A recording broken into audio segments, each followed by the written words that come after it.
Hello, everyone. We're back again for another episode of Trading Irons. This episode comes with less than 24 hours to the start of a new campaign, in which we have yet to see any signings. As always, I am joined by my good friend Irish Tommy. How are you doing, mate? Doing good, doing good. Enjoyed a week off work, so I'm feeling pretty Very nice. relaxed. Yeah, I imagine, and it always ends up resetting the batteries. yeah. Probably need it now and run into Christmas, and then hopefully get another bit of a break there, which will be a couple of weeks because the way it falls this year. So not doing too Yeah. bad. Evening Bex and evening Neil. What time is it? Oh. 7:30 a.m. Neil, who does not sleep, and He Bex, really who did. does not sleep. Neil and Bex do not sleep. I'm convinced of it. They're vampires or something. Charlie, you know it. The best transfer show with no actual transfers to discuss. 100%. That is the motto of this show. That is the motto of Yeah, this show right now. that's why we kind of tend to label it as a transfer rumors show because we've got nothing but rumors. So and the Yeah, only actual transfers we've had have been outgoings. yeah. So it's and we So, thought the post game show was depressing. Fuck. oh god, that's going to be fun tomorrow. So, if ever, as everyone might have known, Tommy and I actually also do the post match live streams, which as of tomorrow will be back. So you're going to be seeing us twice in a span of 24 hours. Will our mood change? I'm not so certain yet, but let's hope. Let's hope for some sort of positivity. Yeah, we'll deal with that. Maybe we can get into that a little bit later. Neil is nocturnal. Yeah. And Kieran's hungover. That's what we like to see. Where is Kieran? What's that? He's home. Geographically, where is Kieran? He's in the UK, right? Is he? Kieran, I didn't. Are you? No, I think Where is Kieran's he? from down under as well. Am I incorrect in saying that, Kieran? Kieran, tell us. Because he's hungover. If he's in Australia, that makes sense because it's the morning. Yeah, that's what I was thinking. I thought that for some reason. Brisbane. Ah, there you go. That makes sense. It's the morning. It's Saturday morning over there. So yeah, that makes a bit more sense if he's hungover. Yeah. Oh, so I'll get into it right now. So going just before the show, I'm one of those kind of people who have X on transfer or on Twitter notifications just to get every little up the bit little thing. So first of all, we'll get into is seems like we're going to be going in with a fourth bid for one Tarkowski. Will it meet the assessment of Burnley? That is yet to be determined. Will we actually be able to secure his signing? That is another question as well. I'll be honest. I hope we don't. And it's nothing against Tarkowski. I think he's a very fine centre back. Yeah. But I hope he doesn't sign, even if we reach a fee with Burnley that is acceptable to them. I think this is madness. I don't understand how there could possibly be 30+ million pounds worth of upside to this deal. I don't get it. I have a suspicion about why I suspect Moyes is looking to go three at the back and play wing backs. The reason I say that, I wasn't sure before, but you've been keeping an eye on X, and you're probably going to get into this lad at Atalanta in Italy, who's a left-sided wing back, who X has said that we're keen on. Now, if X says it, it's very likely, there's a lot of fire there. So it's starting to look that way to me, actually, that Moyes is looking to go three at the back with wing backs. So that, in that sense, Tarkowski would be understandable, but I just don't see there's enough upside. As good a centre back as he is, he's 27 already. Okay, so if we're going to pay, let's say, the bones of £40 million, we'll get 2 or 3 good years out of him. After that, he might start to fall off. And we've paid a hell of a lot of money, which we're never getting back, not even close. So I just don't quite understand where we're willing to spend that much money on one player, because you would imagine if we were to get him, that would basically be it. I mean, that's the whole budget completely gone. Well, that is one thing on top of that that I have been seeing that I had just seen right before we went live from Tweets with X. Apparently, we have a few. I think he said 2 or 3 loan moves lined up. He didn't go into specifics, obviously, in his on the tweets as to whether they're defensive players, where they're at. And then he also had said that there's a potential loan lined up for a Spanish forward. So very vague, very just unknown, but it seems like we're looking more in the way of loan moves. So it looks like we're going to try and go all out for Tarkowski and settle everything else with loan moves. Now, whether that's a solid plan, that's very much debatable. Well, I mean, if we were to get Tarkowski, we'd have no choice. I mean, all it would be left for us was to try and arrange some loan deals. Yeah. Unless, knock on wood, I hate to say it, unless we lose Rice. That's where else I was going with. That's the worry. No, the word is that Chelsea right now are concentrating on getting the Mendy deal over the line, because Lampard wants a keeper, and Mendy is the guy they're going after right now. But from what I hear, as soon as that Mendy deal is over the line, they're coming for Rice. Now, what that's going to look like, I don't know.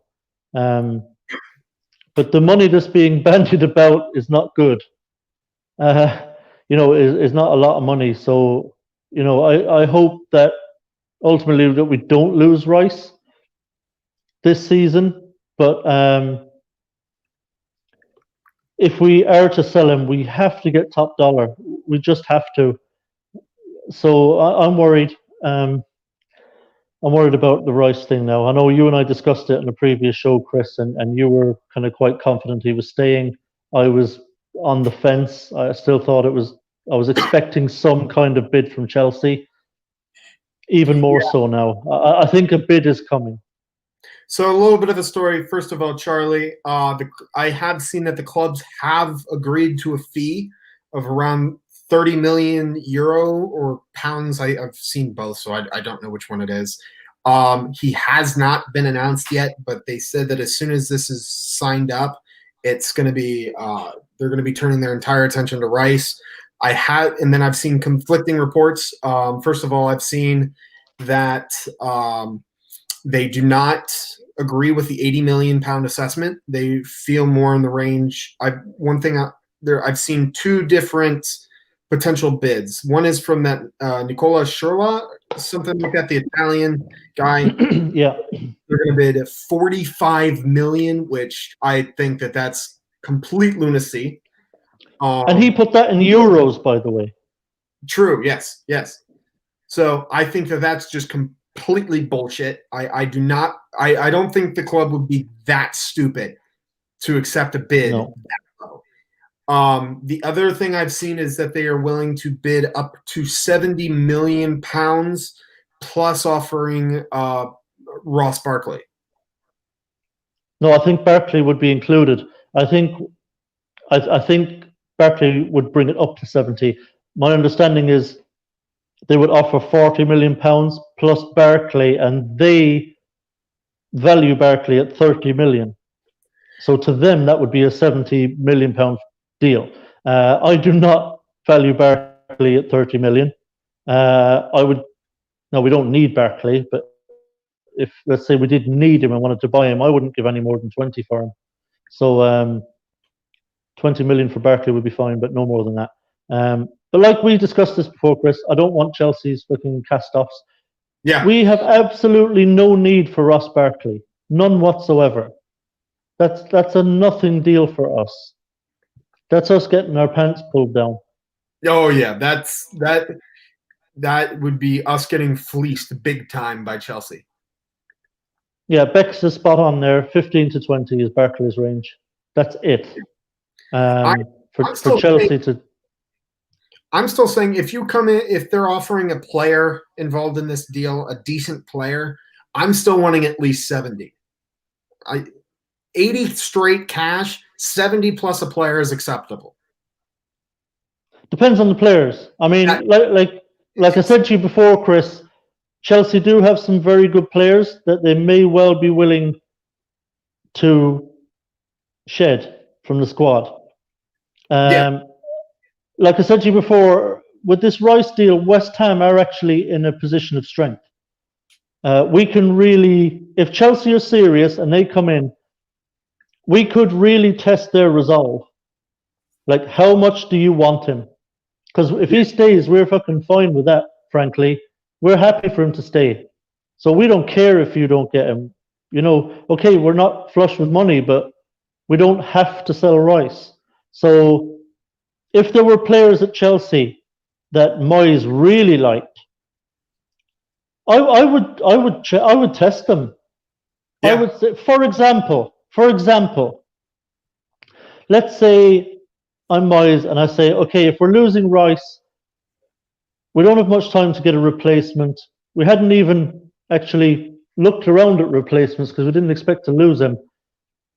So we need a replacement and you're going to give him to us. We want Ruben Loftus-Cheek. And you're going to loan us Tomori for 2 years. Now, Tomori is a very, very good young centre-back. That would probably be up my street. I would test the water with them. I would really test the water with them. And I would try to get squeeze, if we're going to lose him, I would squeeze absolutely as much as possible out of this deal. And really test how badly do Chelsea want him. And I fully agree with Neil on this. No installments, no payments, every bit up front right away. Yeah, I'd be absolutely fine with that. If the club said now we all value him 80 plus, but this is Sullivan. So let's say, Chilwell went for what, 50? Let's say West Ham said 70 million, all of it up front, money only. We don't want any of your players, none of the players you want to give us interest us. We don't need them. And if we got 70 million cash in the bag, would that be acceptable to fans? Because I know fans are talking 80 to 100, which I totally understand. But would we take 70 cash on the table, 70 million in the current market? I'd at least be willing to listen to it. That's a serious bid. Let's be honest. Like that's not a joke bid. That if it was 70 on the table, there you go. That would be hard for the board to say no to, I would think. Really quickly, Daniel, if you're still in here, there has not been a bid yet. X has said that he suspects one is to come soon. So basically, Daniel, Chelsea are in the process of signing the goalkeeper Mendy. That's what they're concentrated on right now. And the word is from X that as soon as that deal is signed, sealed, and delivered, they're coming for Rice. So that's where we're at with Rice right now. Yeah. But anyway, I'm sure we'll have plenty to talk about on Rice soon enough, it seems. Yeah. And one other thing for me too is I do not, if they were to come to the table tomorrow and negotiations begin, the negotiations have to be done within a week, one way or the other. because if we are to sell him, we need time to be able to spend that money to bring in new players. We cannot let it go to the final week of the transfer window, go to October 1st, at which point we're probably have already lost several few. We're bottom half of the table for sure, and we're squandering trying to figure out some replacements and get where we're getting players in from. So we'll get fleeced. Yeah. The last few days of the transfer window, if we've lost Rice and we're scrambling around trying to sign some players, clubs we're approaching for whatever player, they know damn well window shuts in 3 days. So they're going to be able to charge. Suddenly that player now costs more than he did. Yeah. The week before. So we've got to be careful. Yeah, it's all about timing. It's all about if he is to be sold, when. If he were to be sold tomorrow, it gives us almost a full month to be able to negotiate and bring players in. So it all comes down to when. If it's past the 20th, I'd say no, we're not selling this window. Yeah, I can't argue with you really. Whatever date the board want to set on it, obviously they need to allow us time to go and get some business done. But yeah, and if we lose him, even if we get what we want for him, straight up cash, and buy some other player, it's a massive blow. It's still a massive blow. Yeah. No player will be able to fill the hole that Rice would leave. Considering, and it would still be a sickener. Yeah. None of us would blame Rice. No. And we wouldn't be angry about it as such if we got the right money from him, because we've all accepted for a while now that we're going to lose him. But it would still be sickening to see him, Sky Sports News or whatever, it's all over Twitter, him, standing there with Lampard smiling in his Chelsea shirt. It's fucking sickening. Yeah. Well, listen, we still have almost a full month, and as X says, that there's probably going to be a bid coming relatively soon. So I'm sure there'll be an emergency stream coming up here in the next week or so regarding it. If any news develops, if not, we'll be talking about this just about every episode from now until the close of the window. So yeah, I'd like the people in the chat actually on the Tarkowski thing, because we're talking about a lot of money for a centre back. Which frankly I just don't understand, and especially Bex put it brilliantly last night actually on the show, where she said, we sold a player who didn't want to leave in order to sign a player who doesn't want to come. So what's Charlie saying? Yeah, I mean that's the thing. It's a good point from Charlie. It's one thing having money. It's another thing spending it wisely, and another thing to say, do we trust them to say, okay, here, David Moyes, we got 70 million for Rice. Here's 70 million. I don't see it. Yeah. This point is too very good point. It's very well known that we're short on transfer funds. So if suddenly we get money in and we try to go in for a player, what's not to say that their host club does double the price? Because they know they'll certainly ratchet the price up. I mean, look what Dortmund are doing to Man United with Jadon Sancho. They know Man United are cash rich. They know Man United can spend huge on players. And as soon as United came in, they were like, yeah, whatever it was, 100 and whatever million. If a different club had come in for Sancho and they're willing to sell, and it's another club that they know don't have as much punching power as United, the quote would have been lower. Yeah, absolutely. They're just trying to squeeze as much as humanly possible out of Man United. Yep. And that's so what we the same thing would happen to us as soon as people know we're flush because we sold Rice. Yeah, and that's what we need to do to Chelsea regardless as well. So, like you were saying, test the Exactly. result. That's why I said we're in the position of power when it comes to selling Rice to Chelsea.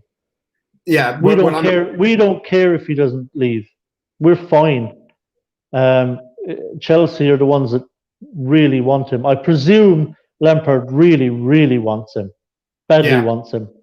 Let's test their resolve. Yeah, I'm just worried though that the board is going to end up showing our bellies and just saying, "Oh, I'll take him for 50 million." Christ! I mean, I wouldn't put it past him. I wouldn't put it past him. That would just fucking. Watch Twitter when that spelling of his name I've ever seen. Tchaikovsky. That's amazing. Yeah, that would be great if that was actually what his name was, but I'm afraid it's not. We didn't know him, and that's how we spell his name. Tweet. I know some people on some of the other West Ham fan shows pronounce it Tchaikovsky for some reason, but it's Tarkowski, I'm afraid. So, but moving on a little bit, I do want to update everyone on terms of the Excel sheet that I've been doing. We are up to 16 outs, and I'm going to give someone a little bit of time, see if anyone wants to guess how many ins we're linked with now. So it's up there. So I'm going to give everyone a chance to get some guesses in if they want to. I told you the other day, but we've had some more since then. Let's see here. Anyone interested? While they're guessing, just on the Tarkowski thing. Yeah, absolutely. The thing that pisses me off with this is the kind of money that's being bandied about that we're offering for Tarkowski. For that money, it was 30 million last I looked, right? So for 31 million, we could have gotten Jamal Lewis and Matty Cash. And that's left back and right back sorted. For years sorted. And we're fucking around trying to sign a centre back who does not want to play for us. You know what's going to happen? Leicester are sitting back saying, right, we're going to sit and watch. And then it'll get to the point where maybe Burnley say, okay, fine, we'll take 34. And then Leicester will say, okay, 34 is the price. Bang, 34 bid. And Tarkowski says, yes, thank you very much. I'm off to Leicester. Watch it happen. Both Charlie and Kieran have guessed around 88. Little much, but close. We are officially at 84. Though, if what I'm seeing is if what Bobby Moore TS is saying here, and the Spanish forwards were being linked with on loan, potentially Arjovic or Costa, that makes it 86. But I hope that's not Diego Costa. I seriously hope that's not Diego Costa. I don't know. He's man's a fucking lunatic. How old is he as well? Well, he looks 80. He looks like an old man. Yeah. But he'll surprise you. Google it. You'll be surprised. Google his age. Yeah, I hear. I know he looks like the man generally looks like he's like in his 50s. Okay, a little younger than I anticipated. He turns 32 in a month. Yeah. So early 30s. So he always did look really old. We're going to have some sort of celebration once we hit 100 links. We're having a WAP party when it hits 100. Jovic, I would like Jovic because, I mean, that was who Alaire's partner was. Yeah, look, nobody would argue with Jovic on loan. It would be, yeah. See, I agree with Charlie here. I know Costa's 32, but we're West Ham. We do love an absolute bastard, and he's a flat-out bastard. And the fans would love him because he's a fucking prick, and we do love to see a fucking prick in the team. As much as Ernie left under a cloud, we loved the fact that the man was a bastard. So there is a temptation there. There is that part of me that, like Charlie, there is that kind of inner West Ham part of me that would love to see Costa just on the pitch for West Ham being an absolute cunt. I must have missed some X tweets today because apparently we're also being offered Brewster of Liverpool on loan. Okay, I was actually going to bring up Rhiannon Brewster because this is an interesting one. He's a very talented young player that I really like. And now, if he's available either to sign permanently or on loan, there will be interest in him. No question. And normally when I see there's this club and that club and the other club are interested, I normally say, well, he's going to go there because, you know, they're just a better club than us or whatever, bigger, better. With Rhiannon Brewster, I'm not so sure. I think we would have a genuine chance to beat other clubs to his signature for the simple reason he's from Dagenham. Yeah. So his family are there. So literally he could move home if he wanted to. He could literally, if he felt like it, move back in with his parents to play with West Ham. So yeah, exactly. Brewster is, like I say, is West Ham, Dagenham lad. Obviously the fact he's ex-academy, there's a bit of a pull there, but I think the big pull for him would be that he's back home.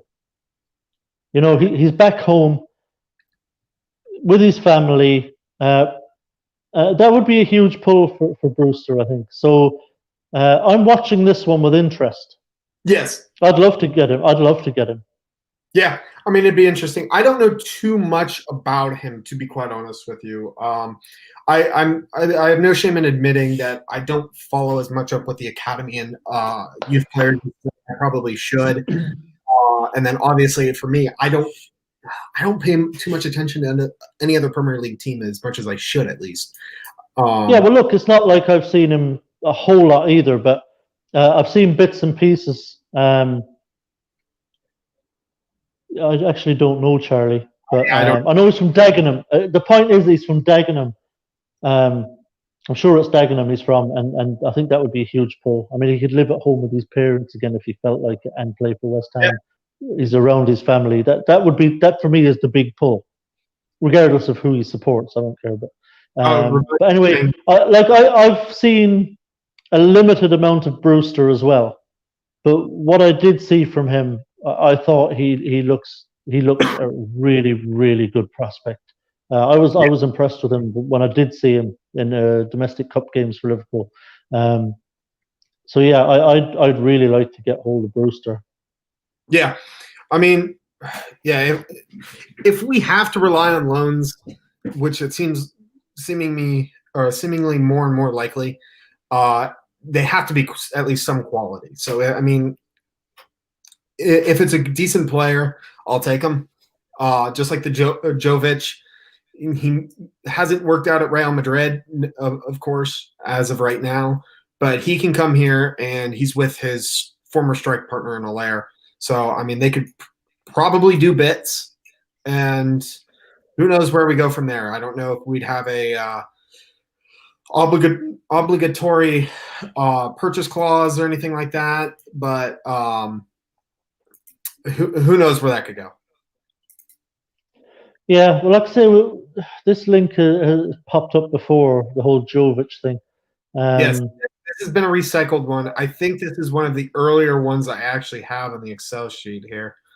I don't know if it has legs. But... Yeah, that was number 9 on my list, actually. Right. Well, look, we'd all take him, I'm sure. I don't think any West Ham, or at least very few West Ham fans would say, no thanks, don't want Jovic. If we could get him on loan for a season, by all means, bring him in. Yeah, absolutely. You know, he's a fine player. I mean, look, there's a lot of players have gone to Real Madrid, and that whole place I don't like, to be honest. It's a fucking shit show. Like, if I was a top player, and I mean this, if I was like a top young player, touted I'm going to be world class, and Real Madrid come in for me, I wouldn't even consider playing for that team. I actually despise them. I think they're a horrible club, and I think they have the worst fans in world football. I think their fans are all bastards. Horrible fucking set of fans. They will turn on you in a fucking hot second and give you nothing but shit. I just think it's an all-round horrible club, Real Madrid. So a lot of players have gone there and realized, Jesus Christ, this place. I mean, you've got no life when you play for Real Madrid. Yeah. What I will say, though, what's funny with me is when I first started getting into the sport, I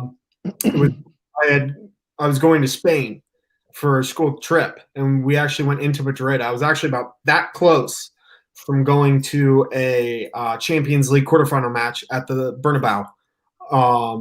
It was just too expensive for my host family, unfortunately. And so from that point, I've like being to Madrid and everything like that. I have always kind of liked Real Madrid. I mean, that's just my personal opinion, because they were the first team that I kind of supported. Obviously, not to the extent of West Ham, but that was my somewhat first club, so to speak. But as Kieran was asking, what's Wilshere doing? We can talk about this a little bit too. So apparently, the club are very much interested in just terminating Wilshere's contract and letting him become a free agent and do what he wants at this point. Obviously, no one's really. Yeah, that's not happening. Yeah, no one wants him. Moyes denied it. Really, Moyes was asked about it in the press conference ahead of tomorrow's game, and he said he knows absolutely nothing about that. He said, as far as he's aware, there's no such thing going on. Now, that's not to say it isn't, but I mean, that's a non-runner. Why would Wilshere tear up his contract? He's getting $100,000 a week. Yeah, and he's fit, right? So he can say, look, I have another season left on the contract. I'm getting $100,000 a week. I'm fit. I'm in the squad. Why the fuck would he tear his contract up? I mean, and I don't think he should. Yeah. The club signed him. They gave him the contract. They didn't have to give him the money. It was negotiated. They gave it to him. And, so that's the contract. So you just fucking live with it. I mean, it's tough shit. It's from the board's point of view, just going to have to pay the man for another season. This is what it is. Wilshere would not be tearing it up himself. The board would be saying, all right, you have a year left on your contract. Here's the rest of the money you're owed. Go ahead. There's the door. Why? Just get his wages off. So we still... Well, you're not getting them off the books. No, there's no way. It's pointless. If they're looking to have him leave the club right now, it's pointless in paying off whatever he'd be paid for the rest of the season, because you've still paid him the same exact amount of money and you don't have the fucking player. So I suspect what's really going on, if anything is going on, is that they're trying to come to an arrangement with him where he will leave the club by mutual consent, but they'll pay a certain amount of what he would earn in the final season. But certainly it's not going to be all of it. They might be saying, look, we'll pay you half of it. Yeah, we'll pay you 50% of your wages for the remaining season and release you, and you can be a free agent. You can find another club, get your whatever 50 grand off them, and you're it's all the one. Or if you can get more, then you're quids in. But it's pointless paying him up the entire value of his contract and then not having the player either.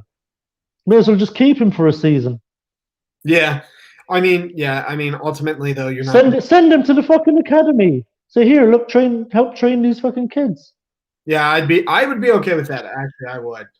Um, people have been talking about the Moyes press conference, and we keep going back to the Tarkowski thing. And one thing I have to comment though, one clip I did see of that the press conference afterwards, is when they were asked about if they would go back in for Tarkowski, like with another bid. He said that that's up to the board. He in the tone of his voice and everything, he sounds pissed off. But I think what he did was brilliant. I think he's basically putting it out there in the public, saying, for me, or like he's saying, I want him. It's up to them now. So if it doesn't happen, it's on them. Well, yeah. I mean, look, the manager doesn't negotiate with clubs or players. That's unfortunately at our club, it's up to David Sullivan. So all any manager can do is go to whoever it is that does that at their club. Shouldn't be the owner, but in our case it is. And so, yeah, it's up to David Sullivan to try and go get the player. Now, obviously, that still has to be within reason. Sometimes, you get priced out of a deal. It just happens. But I won't lie. I hope we either get priced out of the deal or Tarkowski just says, look, I'm not interested. And and you and I that's the interesting thing is because you wonder what the hell is going on here behind the scenes, because obviously what we're hearing is that Tarkowski has no interest in playing down south. He wants Champions League football. There's been narratives that you would imagine. You would imagine David Sullivan would know, right? I mean, he would have been told by somebody, whether it's whoever he's dealing with at Burnley. Look, I've spoken to James. James does not want to join West Ham. He doesn't want to move down south, and if he does move anywhere, he wants it to be for Champions League. Yeah. I mean, at that point, you have to know, okay, we're done here. So the fact that we're still putting in bids, you have to wonder if any of that's true about him not wanting to play for West Ham. Yeah. I'd have my doubts about that. I mean, why would you still be bidding? And I fully agree with you in that regard. Like you and I have been going back and forth with articles throughout this week, or through stories saying one day it'll be, oh, he doesn't want to come. The next day he is open to it. The next day, no, he isn't. So it's just so confusing. But if the club are going in with a fourth bid, as X is saying they are, then it makes me believe that, yes, he would be open to it. Now, I think it's more of this reason, higher pay, which unfortunately, the way that West Ham is, that's the only way we can get good players to come to us is through outrageous wage deals, aka Wilshere, for example. So I'm not sure. I don't know if it'll. Yeah. I mean, look, I really like Tarkowski. He's a really, really good centre back. But I just don't understand this deal. I don't get it. I'll put it to the people in the chat, in the live chat. I'd be interested to see how they feel about it. If we say blow 35 million on Tarkowski, and that's the only signing we make, okay, we might get a couple of loan deals in, but the only player we actually pay any money for. I mean, are you guys happy with that? I mean, I have to say, I don't get it. I just don't. I mean, it has to be to go three at the back, right? I mean, why else would you do it? I mean, we already have Diop there. Okay, last season, he didn't push on and improve from the first season the way we hoped he would. Yeah. But, he's certainly not a player to give up on. Because we still played, was it 22 million for him? So, I just don't get this. Are we just going to abandon full-backs altogether? Go three centre-backs and play wing-backs? Yeah, is that what this is? Are we going to have Fredericks and fucking Masuaku as wing-backs now? Or like, It has to Yeah. be, right? I mean, I don't imagine he's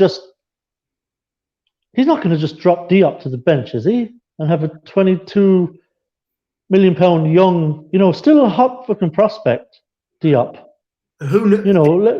In reality, who knows? Diop's been linked out as early as this summer. So, or as recently as like just a few weeks ago. So who knows? Maybe we might try and move him on.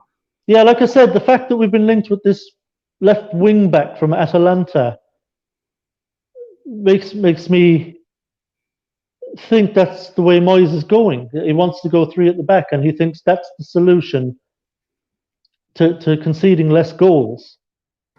Now, if the man wants to go wing backs, fine, go wing backs, but it's not a formation I'm particularly fond of, if I'm honest. But yeah. It looks more and more to me like that's what his thinking is.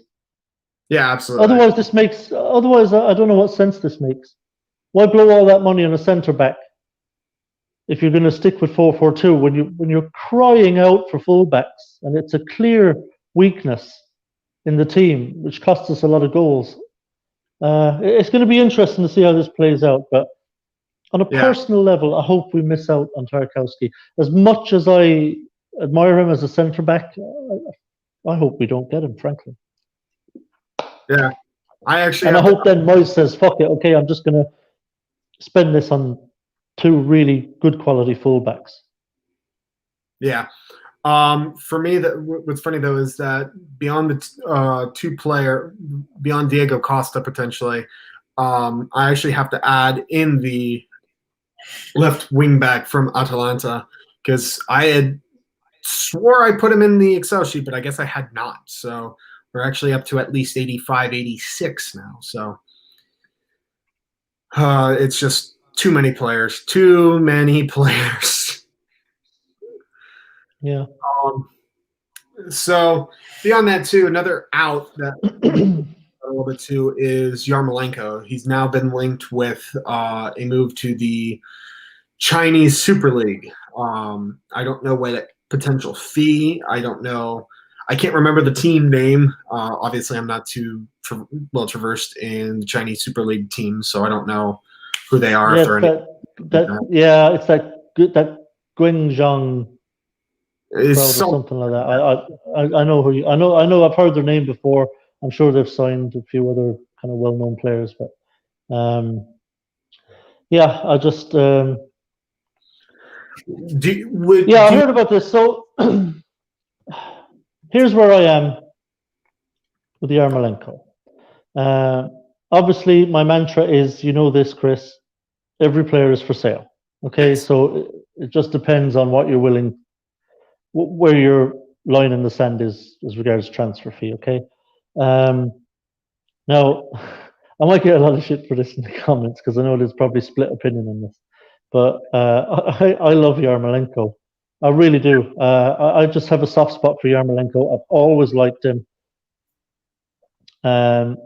Yes, I know the wages are going to come up in the comment section, right? The way he's on this and he's on that. I don't care, frankly. You're going to have some players who are on good money. That's allowed. It's not going to destroy the club if some players are earning very good money, okay? Yarmolenko, to me, right now, is a super sub. Yes, this is someone who, when he comes off the bench, he really, really makes a difference. He really does. This is a guy who scores goals, who causes real problems for opponents, and who earns us points every season. Yarmolenko is worth points to the club, and points are worth millions, because every position you jump up in the Premier League is more millions, right? So I really like Yarmolenko. Okay, he's not getting any younger. He's not fast. I get that. But look, people keep saying he's not quick. Pace isn't the be all and end all. Fredericks is plenty quick. Right? Who cares? He's shit. Pace is not the be all and end all. Not every player has to be Roadrunner.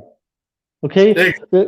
Yarmolenko has enough about him, skill-wise and experience-wise, to cause real problems. But pace is not the thing that makes him the player he is anyway.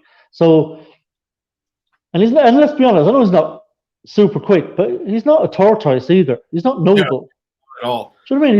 He's not slow. Do you know what I mean? He's got a little bit about him. So the pace thing, I don't care. His age, I don't care, because he'd be used for me as a super sub. And when he comes on, he makes a difference. That's the big thing for me, because too many times I've seen the likes of Anderson and Lanzini, players like this coming on and having absolute Wilshere when he's come on, having absolutely no impact on the game whatsoever. They've been pointless substitutions essentially, because they just haven't added anything to the team when they come on. Yarmolenko is a player that comes on and makes a difference. So unless we get a very, very good fee for him, and that's a very good point from Neil there as well, by the way, that, you know, we're a little bit shy on strikers. You know, Haller is the only recognized striker on our books. So Yarmolenko can play there if you're in a jam. You can play Yarmolenko up top, so he can fill in there. He's versatile. But I wouldn't sell Yarmolenko unless the bid is very good. Like if they came in and said, look, we'll give you £15 million for Yarmolenko, put it there, fine, done. We will absolutely sell him for 15 million quid. But if they come in and say, we'll give you £6 million for him, £7 million, I'd say, you know what? I'd say we'll keep him. Actually, he's worth more to us than probably the 6 million is going to be, because, you know, he will earn us points, and he is actually a bit of a super sub. Yeah, he's in that bracket, and he scores goals. I mean, you know, he came on and won the game against Chelsea for us. I mean, that was massive 3 points. That turned things around for us. If you remember, you know, before that game, we looked like absolute dog shit. You know, and we were all thinking, Jesus Christ, we're going down. We're getting relegated. And then, can you imagine what that did for the team? You know, that not last minute, but 89th minute winner against Chelsea, what that did for the team. I mean, the absolute lift that gave. Yarmolenko is really good. And yes, Charlie, I understand he has these injury issues, but if he's being used as a super sub, obviously that mitigates to a large extent the odds of him, you know, picking up a lot of injuries, you know. So if he's not, you know, he's less likely to get injured on the training ground than he is during a game, obviously. And if he comes off the bench 15 minutes to go, he has a lot less time to get injured.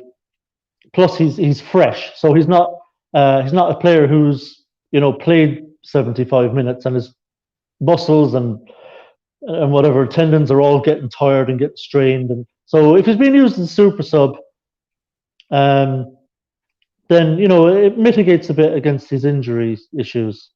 Yeah. I would keep him essentially to stop waffling, I would keep him unless the bid is very, very good. Yeah, exactly. I'm coming in the same boat. I think 12 to 15 is the minimum I would take for him, though I would prefer he stay. I like having a player that can come off the bench like that and make such an impact. So I'm hoping he doesn't go. Everyone's been talking about it too. Obviously, I don't follow the Chinese Super League. I don't anticipate many people do, but apparently the league has actually put in place a 45,000 a week cap. So I don't know. I want to say Yarmolenko's on about 80 a week or so. So I don't think he would ballpark. I don't think he would take that big of a cut.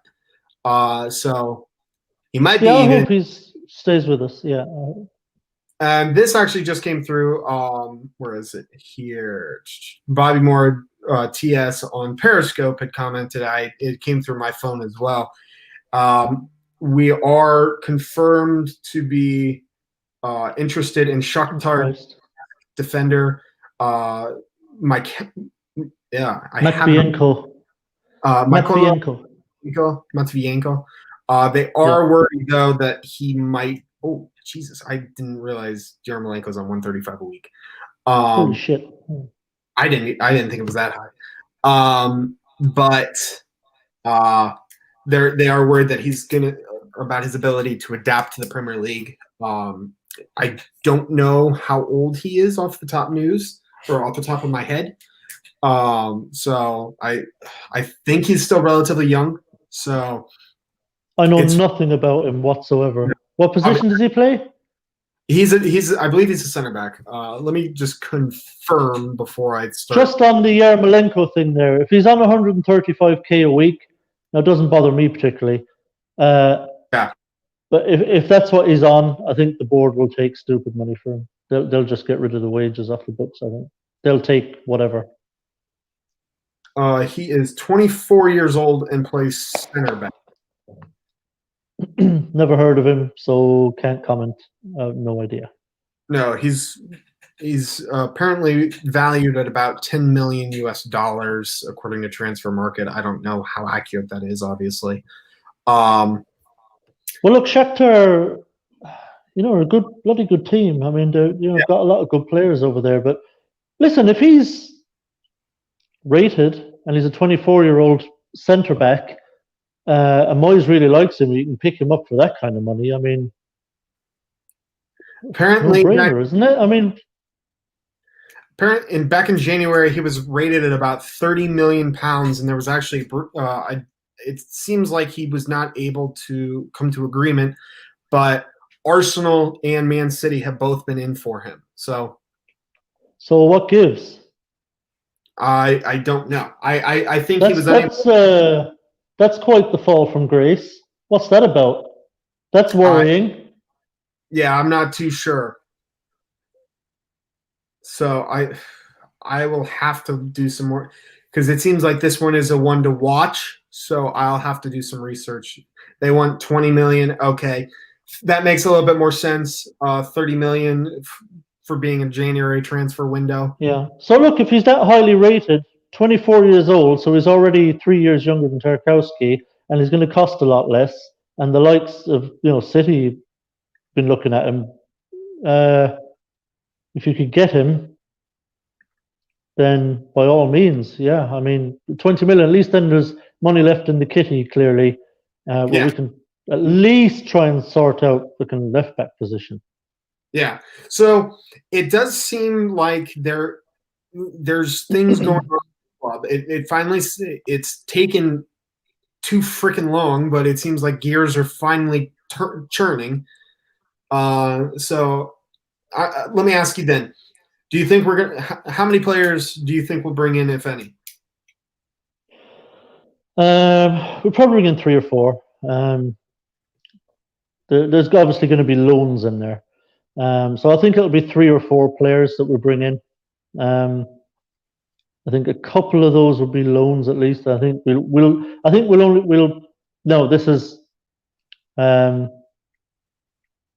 well, that would obviously matter as well, Charlie. If he's got 1 year left in his contract, last year, that brings his transfer fee down, because he will just walk at the end of next season. So, or if we wait till January, give him 10. So yeah, I think 3 or 4. I think we'll sign permanently 1 or 2. We'll wait and see what happens, and we'll loan in a couple. So I'll say we'll probably get 4 deals over the line. How many of them will be permanent? It could be 1 permanent, 3 loan. Could be 2 permanent, 2 loan. But I think it'll be something like that. Yeah, I think I'm kind of in the same thinking. It seems like things are finally starting to move, like I said. It does feel, though, like we're going to depend on a lot of loans this year. I feel like we're going to have to depend on a lot of youngsters to kind of step up, regardless if Rice is here or not. But yeah, there was one player too that I keep seeing links for. He was linked with us earlier in this. There he is. You got him? Okay. Yeah, go ahead. No, I've just had another thought. We've been talking about this whole Rice situation. There is another thing that we're all not considering here. This could actually end up in kind of a disaster for us if we're not careful, because what happens, and I'll leave this as an open question to the people in the chat. What happens if we hold on to Rice this season and get relegated? Then what do we get for Declan Rice as a championship club? Yeah. Definitely less. It goes two ways, and that's what's concerning to me. If we were to get relegated, we would definitely get less than what would be offered right now. But if we do manage to stay up, he has a good season and has a decent Euros, we could charge 100, 120 instead of 80. So I mean, it is gambling. It is massively gambling. It's the difference. I don't know if he'd go quite that high, like 120 kind of area. That's but yeah, if he were to have another really great season with us, which he would, yeah, I think Charlie's in the right ballpark there. I like it would be around, probably get 40 for him.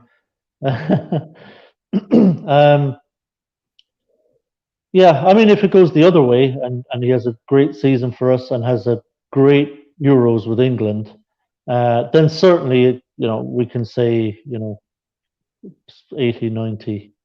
We'd definitely get Harry Maguire money for him. Yeah. And that's the other thing, too. If you're going to be comparing Declan Rice to Harry Maguire, then we should be getting more than Leicester got for Maguire. Yeah, agreed. Look, but I'm just looking at what the market will bear. So, yeah, look, I guess it'll be interesting. Let's see how it pans out. Sorry, Chris, you were going to talk to us about a player. Oh yeah, no worries. One player that keeps getting linked with in the press. I haven't heard any other discussion about it, so I don't know what the situation is, but someone reminded me of it, talking about who Lucas Fabianski wanted us to look at from the Polish squad. There is a similar situation with Lukas Masopust. He is a left winger from Slavia Prague, obviously the former club of Souček. And Souček has been saying that we need to go after him, and supposedly that the club would be willing to take 5 to 8 million for him. So, I mean, would you take a deal like that with a left winger? If I had scouted him and agreed with Souček that he looks a really great player, I'd be slow to sign players on the basis of what former teammates are telling me. No, by all means, you can listen to them and say, okay, fine. You think this guy you played with at Slavia is going to be a great player? Okay, we'll send. Yeah, we'll look at such a scout. We'll send a scout. We'll send it out. He'll go there. He'll watch a few games.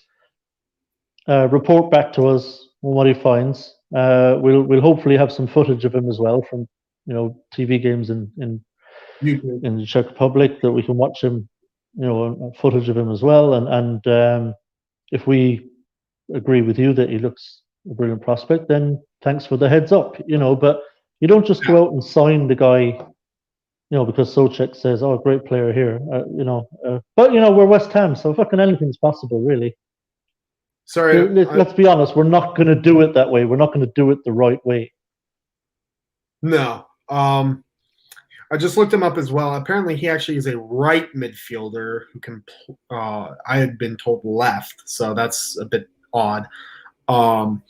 So far this season in the Czech league, he's made 2 appearances and 1 goal. So, Well, I mean, if he's an out and out right midfielder, then it's a non-starter. We just don't need one. yeah. So, well, listen. You have anything else you'd like to say? I think as regards transfer rumors, I think we're pretty much done. But I know we have a post-match show tomorrow, but I would be interested to hear your thoughts pre-game. What's your gut for tomorrow? So I've actually been on a few shows this week where we've talked about this. So if anyone in the chat's been in there, so they've probably heard it. I don't know what it is. I just have a gut feeling that we're somehow going to come out and play surprisingly well. I can't put a finger on as to why I can't say, oh, it's because we're going to dominate in this part of the game or anything like that. I think it's going to be a 2-1 victory. Good, yeah, that's a reasonable kind of stance, to be honest. I'll hold my hands up. I'm completely stumped. Yeah, I'm really stumped. I genuinely, and I've obviously thought about tomorrow's game a lot. Thought about the team, everything that's been going on. Is Souček going to play? It looks like he will. There've been times, after the Bournemouth game, and then when Newcastle made their signings this week, I thought, Jesus, this is going to be a tough game. And I think it will be a tough game. And I was down on it. I was thinking, my initial thoughts were, right, Newcastle 2-0. That's what I was thinking. I was really down, especially, the way we played against Bournemouth. We looked like a team with just absolutely no morale whatsoever. And like I said, Newcastle didn't go and make that triple signing. And I was really down on it. But then I think, okay, Souček is playing, Rice is back, Bowen is going to be good. He's always good. We've got a lot to recommend us too. On paper, the starting 11 we're going to put out should be absolutely be capable of mixing it with Newcastle. So, yeah. So then I kind of thought, maybe we will win. We've got on paper the players are there, and if they get united behind the cause and behind Moyes, which I'm sure they are, and they say, right, come on, and have the right attitude and really go for it, then yeah, of course we have a chance to win the game. But I'll be completely honest. I think Newcastle will play well. Yes. Now they're not world beaters. They're not going to be brilliant. I think Newcastle will play well. Problem is, I don't have a clue what to expect from West Ham. Yeah. I genuinely, I have no idea. I'm just toing and froing on how we're going to play tomorrow. I just don't know. We could go in tomorrow and play, like you said, play surprisingly well and actually put in a very decent performance and nick the game. And like you say, win it 2-1. Or we could be absolutely awful and get beat 3-0. There's really no in between. I have no idea what to expect. I'm literally just not even willing at this point to give a prediction because I just have nothing to go off of. So I'm literally just going to sit and watch and wait and see how we play and how it ends up. And then, like I say, we'll come on the show with you tomorrow, the post-game show, and then I'll react to whatever I've just witnessed. But I'm clueless on this game. Absolutely clueless, I won't lie. Yeah, I'm kind of in this. Like I said, there's not one thing that I can point to that I can say this is why we'll win. It's just like no result is off the table, right? Yeah. No result is off the table. It could be anything on the spectrum from 3-0 West Ham to 3-0 Newcastle. Yeah. It could be anything on that spectrum, anywhere in there that game could be tomorrow. I have absolutely no idea. Yeah. Okay, interesting. What's that? Interesting question. Yeah. I would. Yeah, I mean that's unfortunately. I would. I think we need a little bit more pace. I think I don't think Cresswell would be able to kind of compensate. I don't think he'd be able to keep up. So I think Johnson's good out on the left. As much as I dislike Fredericks, I think that he could do. Yeah, he's gonna come into a lot of contact with Saint-Maximin out there. Yeah. So Frederick's pace might actually do something for us for once tomorrow. Where he can at least stay with Saint-Maximin in a sprint. So that would be something, to consider Fredericks for. And plus, to be completely honest, I think the left side is a bigger problem than the right. They're both problems, but the left side is a bigger problem than the right to me. Yeah, I was just thinking about. I think Bowen is good at getting back and covering as well. So if he doesn't have pace. We have someone who can, if need be, get back. The one thing Fredericks does do well, and we see him do numerous times, is recovery tackles. When someone's gotten in behind and you think they're going to get in and get a shot off, and then Fredericks comes out of nowhere because he's just lightning quick and can get across or can get back in and actually get a block on the shot or nick the ball away, put a challenge in. That's the one thing he actually can do, Fredericks, and he has saved us a few times doing that. So with Saint-Maximin out there, I think it might not be a bad shout to start Fredericks tomorrow and get Cresswell the hell out of there and play Johnson on the left. Johnson played out on the left in one of the games after lockdown. I can't off the top of my head think of which one it was, but he played out on the left in one of the games. And he played really well out there. Again, he looks very comfortable out on the left. It doesn't seem to matter to Johnson whether he's right or left. So if that's how Moyes lined up tomorrow, with Johnson on the left instead of Cresswell, and Fredericks at right back, I could live with that. I'd certainly rather that than Cresswell and Fredericks. Let's put it that way. Yeah, Johnson has to be included in there in some capacity, regardless of what side. I think he's just the better. Yeah, I would start Johnson. There's been a huge knee-jerk reaction, ridiculous knee-jerk reaction to what happened in the Bournemouth game. All right, this pre-season game, he got whipped up after 26 minutes, and all of a sudden, people are pulling their hair out, saying, "Oh my God, Johnson isn't going to cut it. Give me a break. Give him a break." More importantly, he's still learning. He's a very, very promising fullback, Johnson. I like him a lot. Will he make some mistakes? Of course, but which young player coming through hasn't? So you have to live with that. But I think the upside is worth it with Johnson. And I think if you put him in the team and leave him there and just say, "Look, you're the guy here now.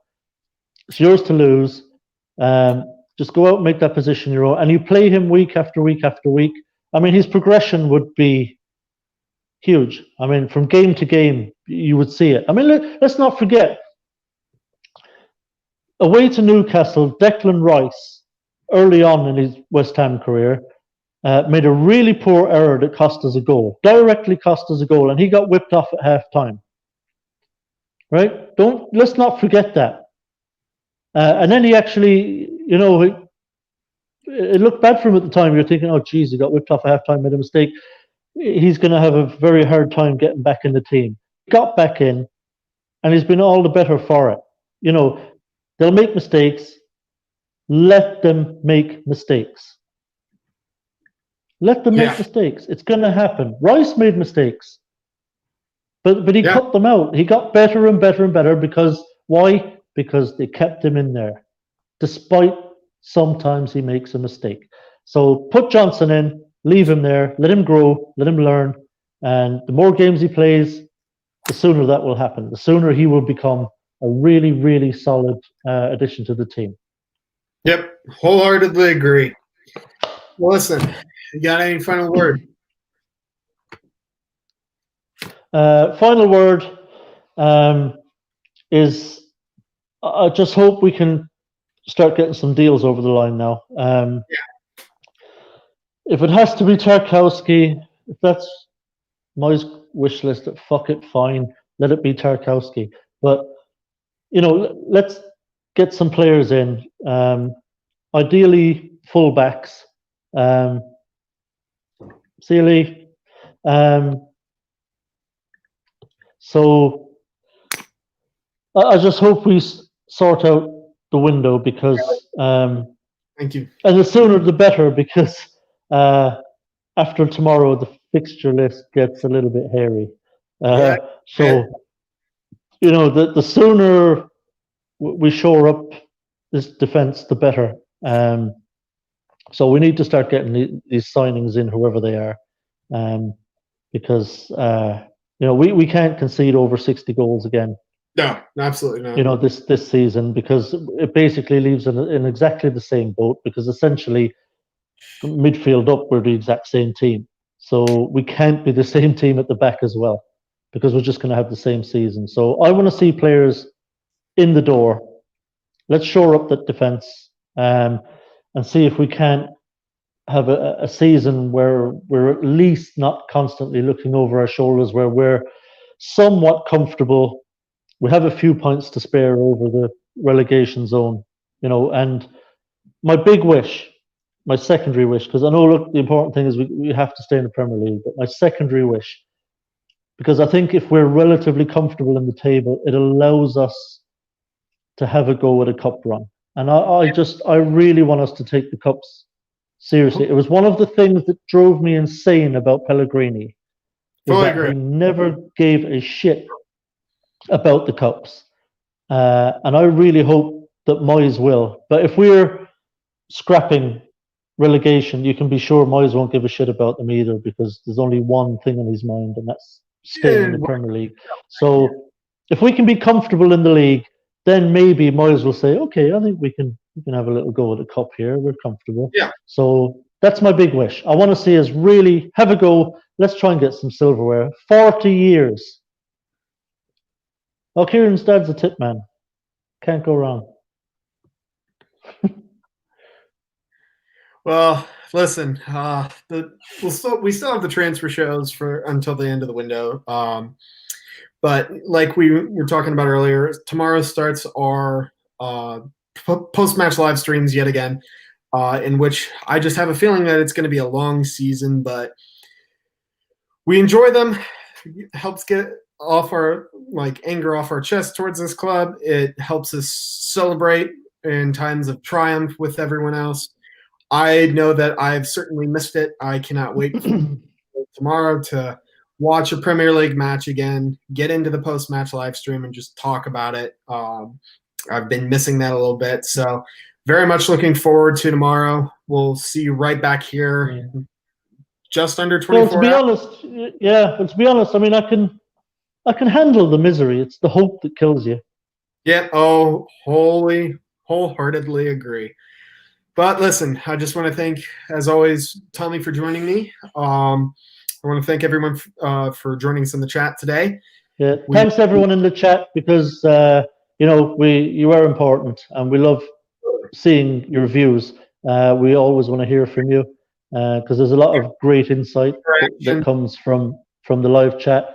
I see Rebecca's in there, and I just want to say, Rebecca, wet ass Pudsey. She knows what I'm talking about. And I said wet ass Pudsey.